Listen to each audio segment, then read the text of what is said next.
አርቲስቶቹ በቁጥጥር ስር ላይ ውለዋል። መንሱር ጀማል፣ ሰራዊት ፍቅሬ፣ ዳንኤል ተገኝ ጨምሮ በርካታ አርቲስቶች በቁጥጥር ስር ላይ ውለዋል። ደጋረገ አሁን ጥሩ ነው። በዛሬዋ ቀን አርቲስቶችን ፈልጋ አታገኝም። አርቲስትን አይደለም መንሱር ጀማልን እንኳን ፈልጋ አታገኝም። እነ ሰለሞን ቦጋለ እነ ሰራዊት ፍቅሬ ምናምን ይሄ መኪና ወስዶ ህዝቡ ሲያጭበረብሩ የነበሩ ሰው በፊንቴክ ተዘረፍን ያሉ በርካታ ግለሰቦች ዛሬ እንግዲህ እነ አርቲስት ሰራዊት ፍቅሬ እንዴት ነበር በቁጥጥር ስር የዋሉት? መቼም ዛሬ ሰበር ዜናውን ከነገርኳችሁ በኋላ አሁን አዶናይ ሞቲቬት የሚያደርገው ሰው እኔ የሚገቡት ሰዎች ማየት ነው ያፈቀው ነው ፎቶአቸው ነው ከሱ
ዮዳብ ለአዶናይ ደግፎ እንዳይመስላችሁ ከዮኒ ማኛ ጋር ጠላት ስለሆነ ነው እንጂ እሱም ነገ አዶናይን ዞሮ ይሰርቧል እና ሁለቱም አይታመኑም፣ ምንም አይታመኑም። ዮኒ ማኛና ዮዳብ ጨራሽ ልታምኗቸው አትችሉም። በቃ አሁን አዶናይ ሞቲቬት የሚያደርገው ሰው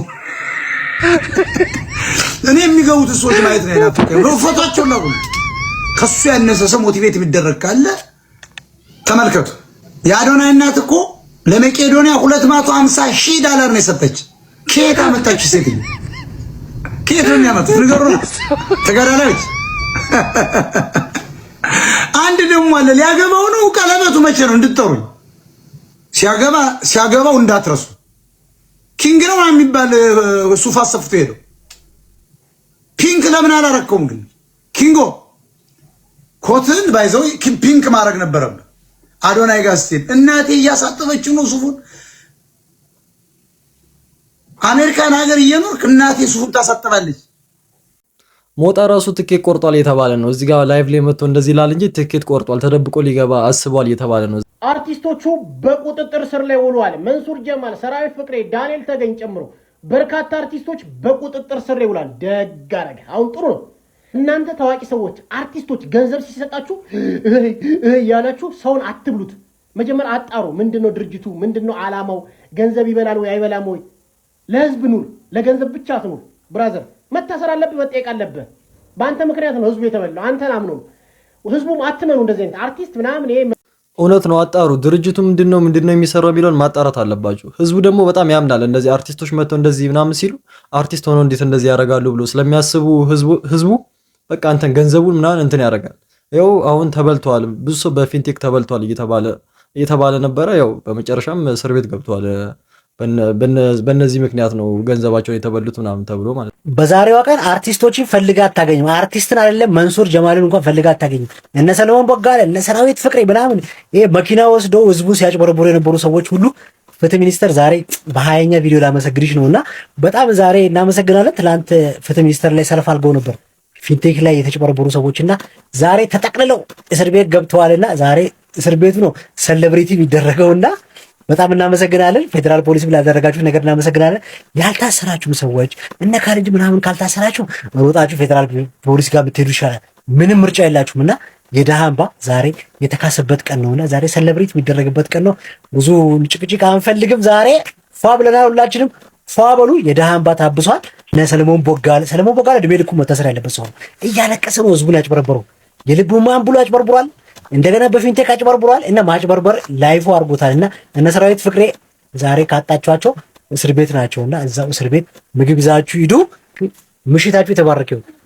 ይሄ ሰውዬና አዎንታ በሪሳ በጣም በቃ ከባድ ሰዎች ናቸው። ጭራሽ አያሳልፏቸውም። በቃ ይኸው እንደዚህ አሳደው መጨረሻ ላይ እስር ቤት እንዲገቡ አደረጓቸው።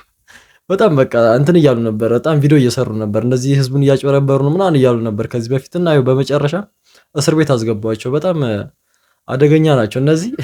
በመቄዶንያ እና በሌሎች የእርዳታ ድርጅቶች ላይ ሰሞኑን እዚህ ሶሻል ሚዲያ አካባቢ ሲናፈስ የነበረው ነገር የተነሳው ጥያቄ ትክክል ነው ብዬ ነው የማስበው።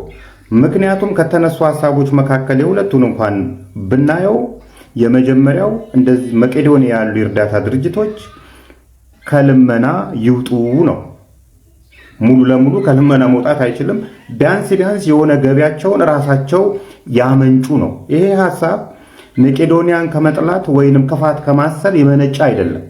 እንዳውም እኔ መቄዶንያን የሚወዱ ሰዎች ናቸው ነው የምለው። ምክንያቱም ለምሳሌ ኢትዮጵያን አየር መንገድ ብንወስድ በአንድ ወር ግዢ ውስጥ ሰዎች ነው የነገሩኝ፣ በአንድ ወር የወተት ግዢ ውስጥ አራውንድ 1.5 ሚሊዮን ዶላር ወጪ ያደርጋል። ከዚህ ውስጥ 10% ብቻ ነው ከሀገር ውስጥ ፍጆታ የሚሸፍነው ብለውኛል።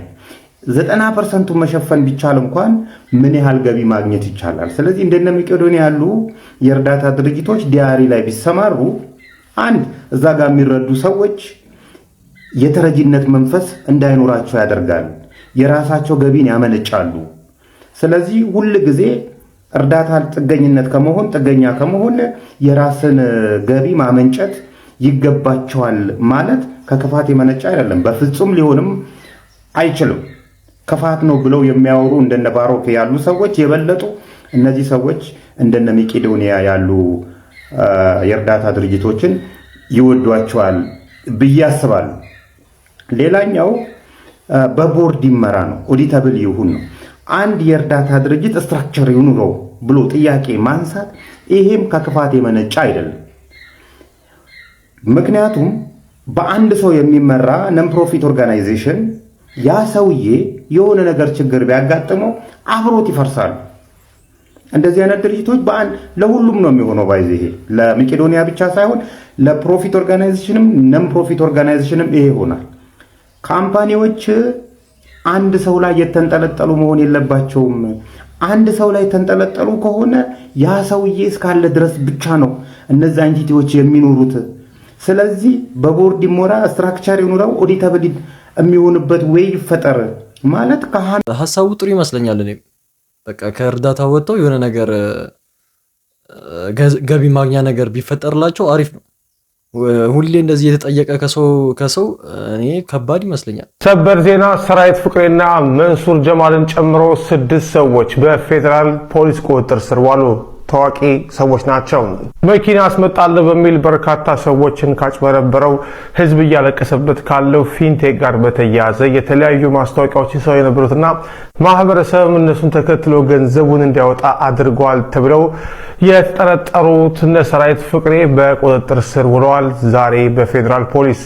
የዛሀበሻ ምንጮች እንደገለጹት ሰራዊት ፍቅሬ፣ መንሱር ጀማል፣ አብርሃም ግዛው ልጅ ካሊድ፣ ዳንኤል ተገኝና ይገረም ደጀኔ የተባሉ አርቲስቶች ዛሬ በፌዴራል ፖሊስ ቁጥጥር ስር የዋሉ ሲሆን ይህ ዜና ወደ እናንተ እየደረሰበት እስካለበት ጊዜ ድረስ በፌዴራል ፖሊስ ቁጥጥር ስር እንደሆኑ አውቀናል። ወደ አንዳንዶቹ ስልክ ዘሀበሻ ደውሎ የነበረ ቢሆንም ስልካቸው አይሰራም። ይህ ዜና ወደ እናንተ እየደረሰበት ባለበት ጊዜ ሰራዊት ፍቅሬን ጨምሮ ቲክቶከሩ መንሱር ጀማልና ሌሎችም በቁጥጥር ስር ላይ ሆነው ምርመራ እየተደረገባቸው ተጨማሪ መረጃ ይዘን እንመጣለን። ኢትዮጵያ ውስጥ በቃ አንዳንድ ግለሰቦች ከሆነ ድርጅት ጋር ሲሰሩ ይሄ ድርጅት ምንድን ነው እውነተኛ ነው ሐሰተኛ ነው የሚለውን በደንብ አያጣሩም እና ይሄው እንደምትመለከቱት ነው። ሁሉም እስር ቤት ገብቷል። ህዝቡም እንደዚህ የተዘረፈውም ህዝብ እንደዚህ ቅሬታውን እያቀረበ ነበር። እስቲ ተመልከቱት። በፊንቴክ ተዘረፍን ያሉ በርካታ ግለሰቦች ዛሬ ፍትህ ሚኒስቴር ተገኝተው በምትመለከቱት መንገድ ጩኸታቸውን እያሰሙ ይገኛሉ። ፊንቴክ ኢንቨስትመንት ግሩፕ መኪና እናስመጣላችኋለን በሚል በርካታ ገንዘቦችን ከተቀበለን በኋላ እጅግ በጣም እየተጉላላን ነው የምንገኘው፣ በገንዘባችን አልሆንን እያሉ እንግዲህ ጩኸታቸውን እያሰሙ ነው የሚገኙት። እንደምትመለከቱት በፍትህ ሚኒስቴር ተገኝተው ፍትህ ይሰጠን እያሉ በርካቶች በጩኸት እንደዚሁም ደግሞ ምሬቶቻቸውን እየገለጹ በዛ ቦታ ላይ እንደሚገኙ እየተመለከትን ነው የምንገኘው። መንግስትም እንግዲህ በተለይም ፍትህ ሚኒስቴር ሌሎቹም አካላት ይህንን ነገር እንደምን ይመለከቱታል የሚለው በተከታይ የምናየው ይሆናል። ያው እንደተመለከታችሁት ነው የሁሉ ሰው ገንዘቡን ተበልቶ ነውና እኔ ሀበሻ ፒፕል በጣም ምስጊን ነው። በቃ አርቲስት መጥቶ እንደዚህ ካለ በጣም ያምናል። በቃ ቲክቶከሮች መጥቶ ይሄ ድርጅት እንደዚህ ነው ምናምን ካለ ቀጥታ ነው በቃ ብራቸውን የሚያስገቡት ምናምን የሚበሉትና ከፊንቴክ ጉዳይ ጋር በተያያዘ ተጽዕኖ ፈጣሪዎቹና አርቲስቶቹ በቁጥጥር ስር መዋላቸው ተሰማ። የፌዴራል ፖሊስ ሀገሪቱን እያነጋገረ ባለውና የበርካታ ዜጎችን ሀብት ባወደመው የፊንቴክ ኢንቨስትመንት የኤሌክትሪክ መኪና ሽያጭ ማጭበርበር ወንጀል የተጠረጠሩ ታዋቂ አርቲስቶችና የማህበራዊ ሚዲያ ተጽዕኖ ፈጣሪዎችን በቁጥጥር ስር አውሎ ምርመራ መጀመሩ ተዘግቧል።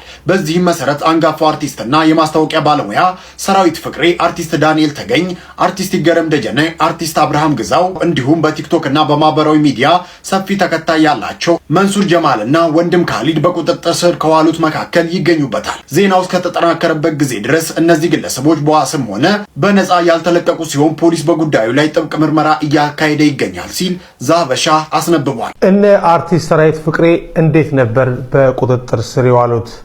መቼም ዛሬ ሰበር ዜናውን ከነገርኳችሁ በኋላ የነ ሰራዊት ፍቅሬ መታሰርን ብዙዎች ዜናውን ከኛ ወስደው ምንጭ እንኳን ሳይጠቅሱ እያሰራጩት ነው። ጥሩ ነው፣ ግን ምንጭ ቢጠቀስ ጥሩ ነው። ሌላ ጊዜ እንዴት እንደተያዙ ስላያያዛቸው ሁኔታ ደግሞ አሁን መረጃዎች ደርሰውኛል። መረጃዎችን እነግራችኋለሁ። አዳዲስ መረጃዎችም ስለ ቤተሰብ ሁኔታም እነግራችኋለሁ። እስከ መጨረሻው ተካተሉት። የፊንቴክ ኢንቨስትመንት ሰለባዎች ትላንት ማክሰኞ በፍትህ ሚኒስቴር ባደረጉት ሰልፍ ዛሬ ውጤት ሰምተዋል። ሰልፈኞቹ ህግና መንግስት ባለበት ሀገር ገንዘባችንን ተበላን፣ በ950 ሺህ ብር የቅድሚያ ክፍያ መኪና ሰጣችኋል ያለ ተቋም የውሃ ሽታ ሆነብን፣ መንግስት እያለ በጣራ ፀሐይ ተዘረፍን በማለት በተለያዩ መንግስታዊ ቢሮዎች ድምጻቸውን ሲያሰሙ ነበረ። ይህንንም በዛሀበሻ ዜና ዘግበናል። የእነዚህ ተጎጂዎች ጩኸት ሰምቶ አቃቤ ሕግ የድርጅቱ አምባሳደር የሆኑና ከድርጅቱ ጋር ግንኙነት አላቸው የተባሉትን አርቲስቶችና ታዋቂ ሰዎችን የፌዴራል ፖሊስ በቁጥጥር ስር አውሎ ቃላቸው እንዲቀበል አቅጣጫ ሰጠ። የተበሉ ሰዎች በጣም ነው የሚያሳዝኑት። በጣም አምኗቸው ምናምን አርቲስት ናቸው ታዋቂ ናቸው ብለው አምነው ህዝቡን በሉት፣ አጠቡት፣ እጥብን ያደረጉት ህዝቡን። በጣም ያሳዝናል። ፋሚሊ የዛሬ ቪዲዮአችን ይመስል ነበረ። በቪዲዮ ላይ ሐሳብ አስተያየት ካላችሁ ኮሜንት ላይ ማስቀመጥ ትችላላችሁ። በቀጣይ ቪዲዮ ደግሞ እስከማገኛችሁ ሁላችሁም በያላችሁበት ሰላማችሁ ብዝት ይበል። ይመቻችሁ።